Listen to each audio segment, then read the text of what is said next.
I was wondering if you could speak just about the ways in which racial ideology normalizes inequality. How does racial ideology sanction unequal systems?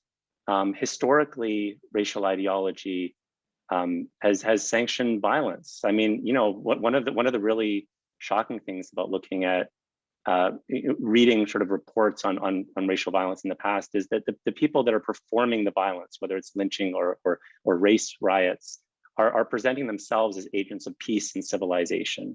Let's go back to the South at the turn of the 20th century. The racial ideology for upstanding white Southerners, say the people who committed the massacre in Wilmington in 1898, were presenting themselves as the agents of civilization and good government and killing hundreds of people while they did it, emerging as the saviors of government in Wilmington and having fine careers in government in North Carolina after that. That's a really good example of what you're talking about, of the use of political ideology to carry out terrorism. And that happens over and over again. The most common cry was such and such a Black man raped a white girl. And so you hear that over and over again. Ida B. Wells did a study of lynching and discovered that even a minority of lynching victims had been accused of rape. And on what basis was another question. That lynching was tied to economic competition, for instance, to questions of how Black people were dealing with white people on a face-to-face basis. Were you showing independence of thought? Were you pressing to have a bill paid? So there are all kinds of things going on that get papered over with the accusation of rape, of Black male rape, the Black male beast rapist sort of thing. So that was the most common, but not the only use of a kind of myth of causation and an excuse for terrorism. I've just been reading literature on the disenfranchisement of Black male voters in Virginia. Yes. And you know what's striking is that, you know, they're not in the early 20th century, they're not hiding the intention to disenfranchise Black voters. They're like, we are going to try to disenfranchise as many Black voters as possible. Yes. And we don't care if we catch up a whole lot of poor white people at the same time. Right, which of course is exactly what happened. Yeah. But what's interesting is that, you know, at the same time even though they're using this explicit language of disenfranchising Black voters, they're using the same rationales that people that are trying to limit the vote right now are using. Mm-hmm. They're talking about voter fraud. They're talking about those people, you know, they're using they're inserting barriers that are done in the name of voter integrity. But they're not. But people aren't explicitly saying now we are disenfranchising mm-hmm. Black voters. You know, various categories of voters.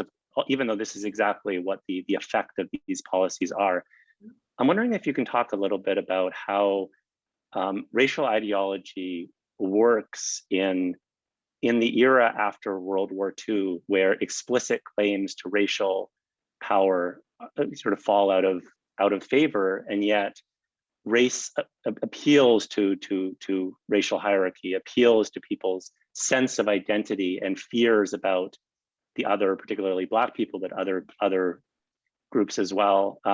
How that changes and how that operates, you know, in our current era. Well, between the end of the Second World War and now is a long time. Yeah.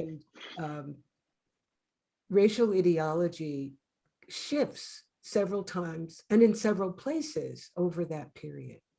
So for instance, during the Second World War, explicit racial discrimination fell out of favor. And so it was done by omission in suburbs with restrictive covenants, for instance, or restrictive lending. It's done sub rosa. And most white people have no idea that they're being favored. They have no idea that this is working for them. They think, oh, this is natural. I'm an individual and I've worked hard and I'm getting my just deserts. They don't know that discrimination on account of race and color is taking place. So it becomes much more silent and harder to see unless you are a scholar and you're trying to find out what happens. And I think that difficulty of seeing is part of the backlash now, that so many white Americans don't know that their grandparents were benefiting from policies that were discriminatory toward non-white people. What are some of the ways that you think the average person can address white supremacy in the United States? Yeah, that's easy. If you look at the whole country or your whole state, or even your whole institution, you go, oh, how am I going to deal with this? It's too big. I say, deal with the world around you. So you're a historian. Look at the history of history. Look at the history of the historical profession. For me as a visual artist, look at art history and look to see where it's only white people, where it's only white men, and ask questions. If you're a musician, look at the places that you play, that you study, that you perform. Who's there, who's not there. If you're a politician, look at who's voting, who can vote, who can't vote, who doesn't vote. Look at the history of your locality. I think this is a good place to sign off. It's been a real honor speaking with you. Thank you so much for sharing your knowledge and your wisdom with our students.